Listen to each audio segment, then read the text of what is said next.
So one example of a complex, ordered, and functional object is an eye. By the way, notice I abbreviate complexity, order, and functionality to C, O, and F. I'm going to do that sometimes because I'm lazy and I want to fit it onto each slide. But back to an eye. An eye is clearly complex, ordered, and functional. And note that humans didn't invent the eye. No human sat down and thought, how am I going to see this environment around me? Aha! I'll come up with an eye, and then I'll make it so that all humans have eyes. No human sat down and did that. But an eye nevertheless is complex. Think of all the parts to an eye. That chart over there just has a handful of them. There's the lens, the cornea, the pupil, retina, cones, rods, all sorts of things. An eye is clearly ordered. Everything has to fit just right. You just can't slap the cones and rods anywhere and it will function properly. You just can't put the lens or the pupil anywhere and it will function properly. It has to be arranged exactly so. And notice, if there is even a slight out of ordering to all these parts, the eye won't function as well. This is why some people need glasses. This is why some people at the severe end are blind, can't see at all. They have the eyes, but the parts, either some are missing or they're not arranged in the proper way. So ordering seems to matter. Everything needs to fit just so. And clearly the eye is functional. It serves an obvious purpose. We get to see objects in our immediate environment, and that is a very big help to any creature who has eyes. The ability to perceive changes in our environment, to perceive what is going on in our immediate location, is a very big help, serves an obvious purpose. So eyes is just one of the many of classic examples of a natural object that seems designed. It seems like somebody sat down and made this eye. It just seems complex, ordered, and functional. Now that's not the only thing, and I just want to take a little bit of a stroll from small to big throughout our universe and take a look at other things that seem to be complex, ordered, and functional, that are purely natural objects that humans had no role in creating. If you look at the very basic level at atoms, they seem to be very complex, ordered, and functional. They have to fit this exact pattern, and they all seem to fit that same pattern. Then you get up to the molecular level, when atoms combine with each other into various molecular forms. That seems complex, ordered, and functional. At the cellular level, when you're talking about living organisms and cells within those living organisms, it seems like there's tons of complexity there. Think about mitochondria and just DNA in the specific mitochondria, the vast amounts of complexity that arise out of simple things like DNA. Then we can go to the organ level, like eyes, a liver, a heart. All of these serve very obvious functions and purposes. All are very specifically ordered. All are very complex.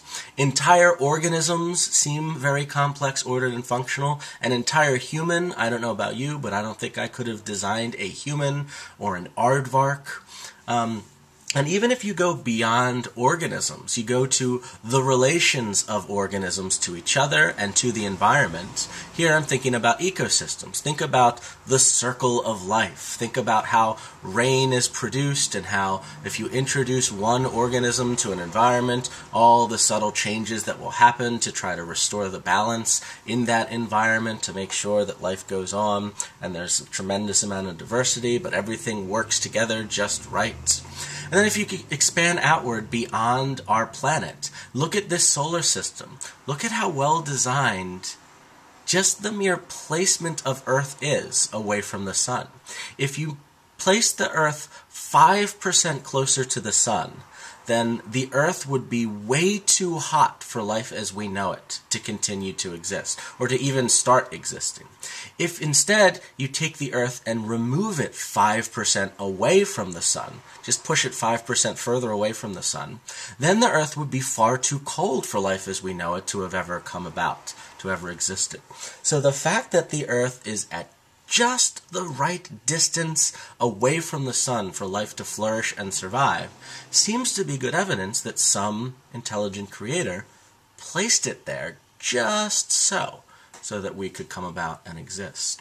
So solar systems seem to be evident. And if you take a look at the entire universe, it seems to follow fundamental laws of physics, which itself, those laws of physics seem highly organized, highly complex, highly functional.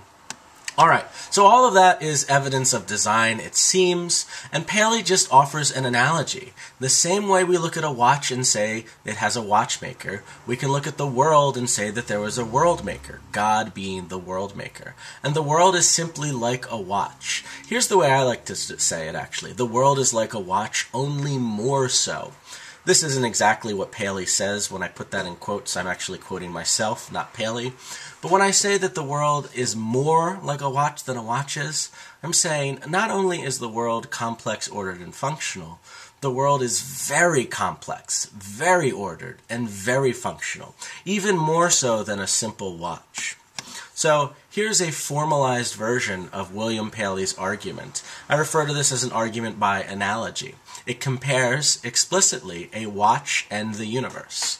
Premise 1, watches are complex, ordered, and functional, and watches are also created by intelligent designers. We know already that humans create those. Like a watch, the universe is very complex, ordered, and functional. Just think about all the things I just listed. So it seems likely that the universe is created by a very intelligent designer. And we're going to say God is the creator of this universe. There is the argument in a nutshell. What I want to do now is turn and discuss how we evaluate arguments by analogy. Well, there's the same general rule we're going to follow throughout every type of argument we evaluate. We always want to ask, are the premises true? And we want to ask, does the argument have a good structure? Now, because arguments by analogy always have the same exact structure, there's something more specific as far as advice I can offer you to how you evaluate the structure of an argument by analogy. Every argument by analogy has this kind of structure.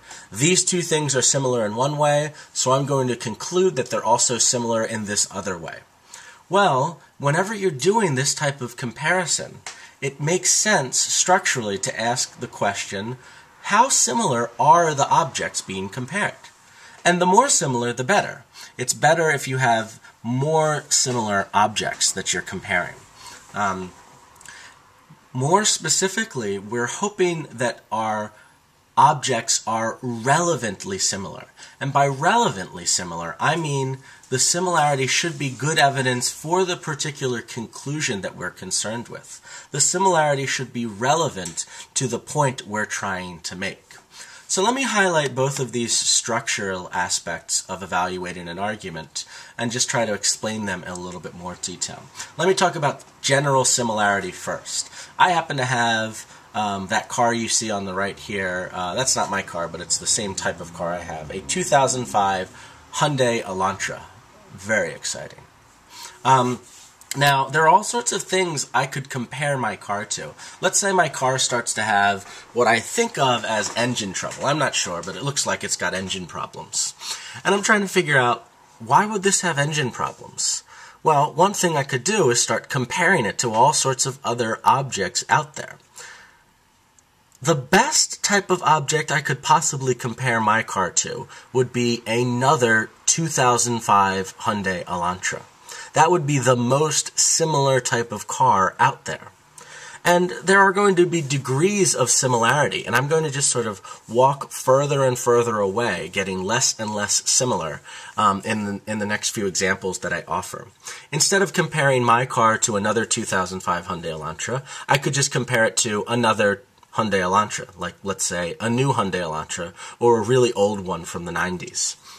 I could also compare my car to another Hyundai, but not an Elantra. I don't know, like a Sonata, or I actually don't know a lot of Hyundai's models. I then could just compare my car to another sedan, but not made by Hyundai, maybe like a Toyota Camry or something like that.